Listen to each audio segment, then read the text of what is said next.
Halo semuanya, di video kali ini kita akan membahas mengenai Kerajaan Maritim Indonesia pada masa Hindu-Buddha.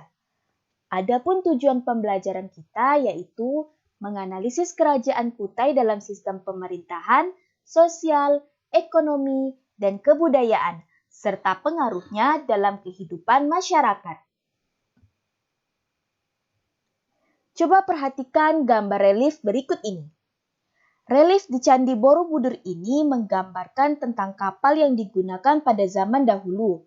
Hal ini membuktikan bahwa nenek moyang bangsa Indonesia telah mengenal pelayaran dan perniagaan. Perkembangan pelayaran dan perniagaan di Indonesia tidak lepas dari kondisi geografis Indonesia yang sebagian besar terdiri atas lautan. Hal ini menjadi daya tarik aktivitas perdagangan antar pulau maupun antar negara. Pada masa Hindu-Buddha, aktivitas perdagangan secara internasional berkembang dengan pesat. Banyak pedagang asing yang tinggal di Indonesia, seperti pedagang Cina, Arab, dan sebagainya. Perkembangan perdagangan ini juga mendorong lahirnya kerajaan-kerajaan bercorak maritim seperti Kerajaan Sriwijaya, Kerajaan Majapahit, dan sebagainya. Maritim sendiri berasal dari bahasa Inggris yaitu maritime atau bahari. Sedangkan kerajaan maritim berarti kerajaan yang memiliki penguasaan lautan yang luas untuk mendukung kegiatan perekonomian dan politik pemerintahan. Kerajaan maritim memiliki ciri-ciri yaitu kegiatan ekonomi berasaskan perdagangan atau kelautan, lokasi biasanya terletak di pesisir pantai, lembah sungai, dan kepulauan. Terdapat pelabuhan perbekalan yang berkembang menjadi pelabuhan kerajaan, menjadi pelabuhan singgah apabila menjalin hubungan dagang dengan luar negeri atau kerajaan lain.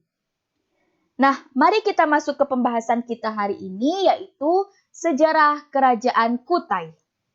Kerajaan Kutai adalah kerajaan bercorak Hindu di Nusantara yang memiliki bukti sejarah tertua. Kerajaan ini berdiri sekitar abad ke-4 Masehi. Kerajaan Kutai terletak di Muara Kaman, Kalimantan Timur, tepatnya di hulu Sungai Mahakam, Kalimantan Timur. Nama Kutai diambil dari nama daerah ditemukannya prasasti Kutai yang berupa 7 buah yupa. Peninggalan kerajaan Kutai yang berhasil ditemukan diantaranya 7 buah yupa yang ditemukan di daerah sekitar Muara Kaman, kalung Tiongkok yang terbuat dari emas, 1 arca bulus, dan 12 arca batu. Yupa merupakan tugu batu bertulis peninggalan kerajaan Kutai. Yupa berfungsi sebagai tugu peringatan yang dibuat oleh para Brahmana atas kedermawanan Raja Mulawarman. Fungsi lain yupa digunakan sebagai tonggak pengikat hewan kurban untuk dipersembahkan kepada dewa. Sistem pemerintahan kerajaan Kutai menganut sistem pemerintahan kerajaan atau monarki, di mana seorang raja mempunyai kekuasaan penuh dalam mengatur rakyatnya. Kekuasaan yang dimiliki oleh raja diberikan secara turun-temurun menurut garis keturunannya. Raja-raja yang pernah berkuasa pada kerajaan Kutai yaitu yang pertama adalah Raja Kudungga.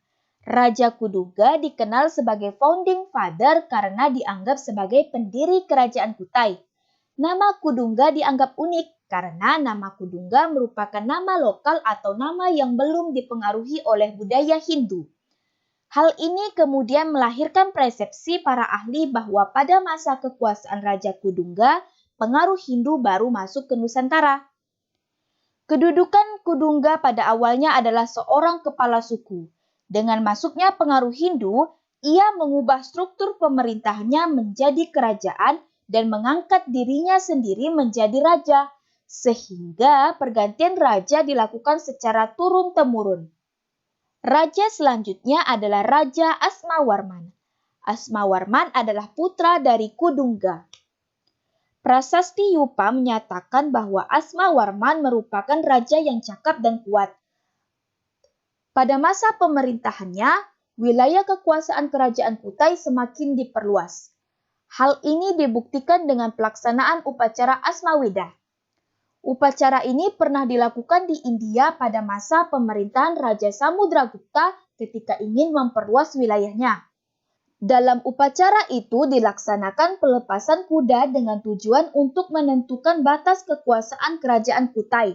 Dengan kata lain, sampai di mana ditemukan tapak kaki kuda, maka sampai disitulah batas kerajaan Kutai. Raja selanjutnya adalah Raja Mulawarman. Raja Mulawarman adalah putra dari Raja Asmawarman. Ia membawa kerajaan Kutai pada puncak kejayaan. Raja Mulawarman dikenal sebagai raja yang dermawan. Pada masa kekuasaannya, banyak bangunan suci yang didirikan untuk menyembah Dewa Trimurti yang disebut bangunan Waprakeswara.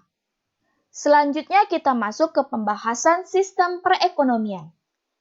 Sistem perekonomian di Kerajaan Kutai tak lepas dari kegiatan perdagangan dan pertanian yang subur di dekat Sungai Mahakam. Berdasarkan arca-arca yang ditemukan oleh para arkeolog, menunjukkan bahwa arca tersebut bukan berasal dari Kalimantan, tetapi berasal dari India. Dengan demikian, dapat disimpulkan bahwa sudah ada hubungan antara Kutai dan India, terutama hubungan perdagangan. Selanjutnya, letak geografis Kerajaan Kutai berada pada jalur perdagangan antara Tiongkok dan India. Oleh sebab itu, Kerajaan Kutai menjadi tempat yang menarik untuk disinggahi para pedagang. Hal tersebut memperlihatkan bahwa kegiatan perdagangan telah menjadi bagian dari kehidupan masyarakat Kutai di samping pertanian.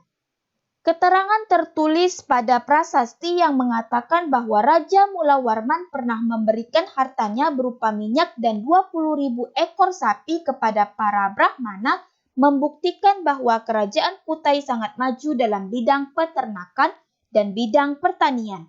Hal ini ditopang oleh letak kerajaan Kutai di tepi Sungai Mahakam yang subur. Pembahasan selanjutnya mengenai kehidupan sosial budaya. Kerajaan Kutai mempercayai agama Hindu, yaitu Hindu Shiva. Tetapi di luar golongan Brahmana dan Ksatria, sebagian besar masyarakat Kutai masih menjalankan adat istiadat dan kepercayaan asli mereka. Jadi, walaupun Hindu telah menjadi agama resmi kerajaan, masih terdapat kebebasan bagi masyarakatnya untuk menjalankan kepercayaan aslinya. Masyarakat kerajaan Kutai mengenal sistem kasta karena mendapat pengaruh budaya Hindu dari India. Keluarga Kudungga pernah melakukan upacara Fratyastoma, yaitu upacara penyucian diri untuk masuk pada kasta ksatria. Adapun ciri-ciri kehidupan budaya masyarakat Kutai diantaranya yaitu masyarakat Kutai adalah masyarakat yang menjaga akar tradisi budaya nenek moyangnya, menjunjung tinggi keagamaan dalam kehidupan kebudayaannya, serta masyarakat Kutai juga sangat respon terhadap perubahan dan kemajuan budaya. Hal ini dibuktikan dengan kesediaan masyarakat Kutai untuk menerima dan mengadaptasi budaya luar ke dalam kehidupan masyarakat. Nah, bagaimana dengan pengaruh kerajaan Kutai? Keberadaan kerajaan Kutai membawa pengaruh besar bagi kehidupan masyarakat pada masa itu maupun pada masa kini. Kehidupan yang tertib dan makmur terbukti dari beberapa prasasti dan yupa yang ditinggalkan. Tidak dijelaskan secara pasti dalam prasasti, tetapi para ahli sejarah berpendapat bahwa dengan adanya sedekah 20.000 ekor sapi, membuktikan perekonomian kerajaan Kutai sudah kuat pada masa itu, yang didasarkan pada pertanian, peternakan, dan perdagangan. Ini dapat dijadikan indikasi bahwa populasi ternak cukup besar pada waktu itu. Ia juga menghadiahkan segunung minyak kental dengan lampu seperti yang tertulis dalam prasasti. Hingga saat ini, peninggalan sejarah kerajaan Kutai menjadi potensi wisata sejarah maupun wisata budaya di wilayah Kutai Kartanegara. Daerah Muara Kaman merupakan bekas pusat pemerintahan kerajaan Kutai Martadipura yang terkenal dengan rajanya Mulawarman. Di desa Brubus yang terletak di sekitar 48 mil dari kota Tenggarong, masih dapat dijumpai sisa-sisa peninggalan kerajaan Kutai yang merupakan kerajaan Hindu tertua di Indonesia seperti batu kepala babi, lesung batu, kubu-kubu kuno, dan lain-lain. Selanjutnya kita masuk ke pembahasan keruntuhan Kerajaan Kutai. Dikutip situs pemerintahan Kutai Kartanegara pada abad ke-14, di muara Sungai Mahakam, tepatnya di Jahitan Layar, berdiri sebuah kerajaan bernama Kutai Kartanegara. Raja pertama kerajaan Kutai Kartanegara adalah Aji Betara Agung Dewa Sakti. Pada masa itu, Islam telah muncul sebagai kekuatan politik di Kalimantan Timur, dan Islam masuk ke Kutai Kartanegara di masa Raja Aji Mahkota pada 1525 Masehi. Islam masuk dan berkembang di Kutai tidak terlepas dari jasa dua ulama kenamaan yang bernama Syekh Abdul Qadir Khatib Tunggal yang bergelar Datuk Ri Bandang dan Datuk Ri Tiro yang bergelar Tuanku Tunggang Perangan.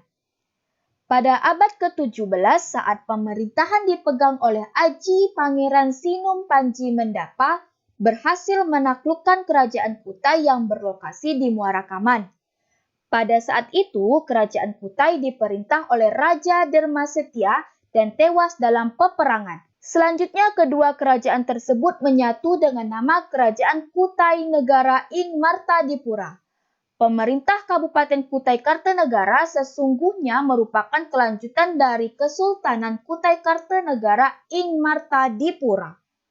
Nah, itulah tadi penjelasan mengenai sejarah Kerajaan Kutai.